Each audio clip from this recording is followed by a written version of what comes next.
সম্প্রতি দুর্নীতি দমন কমিশনের উপপরিচালকের দাখিল করা ১৬ পৃষ্ঠার অনুসন্ধানী প্রতিবেদনে উঠে আসে একটি গোয়েন্দা সংস্থার সহকারী পরিচালক মোহাম্মদ আকরাম হোসেন ও তার স্ত্রী মিসেস সুরাইয়া পারভিনের ১২৬ কোটি টাকার অস্বাভাবিক লেনদেন।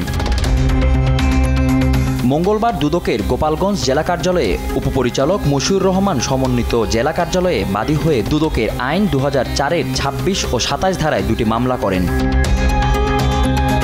আকরাম হোসেনের বিরুদ্ধে দুদকের করা মামলার এজাহারে বলা হয়, দাখিল সম্পদের বিবরণীতে ১,৬১,৭৯,০০০ টাকা মূল্যের সম্পদ অর্জনের তথ্য গোপন, মিথ্যা ও ভিত্তিহীন ঘোষণা দেওয়া সহ তার স্ত্রীর যোগসাজশে অসাধু উপায়ে অর্জিত ও জ্ঞাত আয়ের উৎসের সঙ্গে অসঙ্গতিপূর্ণ ৬,৭০,৩৯,০০০ টাকার স্থাবর অস্থাবর সম্পত্তির অর্জন করে ভোগ দখল করেন, যা দুর্নীতি দমন আইন অনুসারে শাস্তিযোগ্য অপরাধ।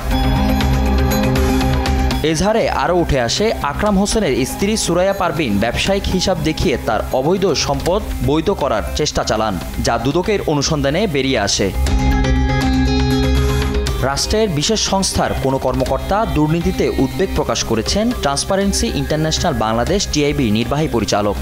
বিশাল সম্পদের মালিকানা অর্জন করেছেন বা আয় অর্জন করেছেন স্ত্রীর নামে বা নিজের নামে বা নামে, যেভাবেই হোক না কেন, এটা তো একটা যেটা খুশির বিষয় সেটা হচ্ছে যে দুর্নীতি দমন কমিশন এটা তদন্ত করছে বলে জানা যাচ্ছে এবং সেই ক্ষেত্রে আমরা আশা করব এই ব্যক্তির পরিচয় অবস্থার মধ্যে থেকে সুষ্ঠুভাবে তদন্ত করে বৈধের সাথে অসামঞ্জস্য সম্পদ যেটা চিহ্নিত হবে তার জন্য দায়ী সাব্যস্ত করে যথাযথ আইনি প্রক্রিয়ায় জবাবদিহিতে আনতে হবে।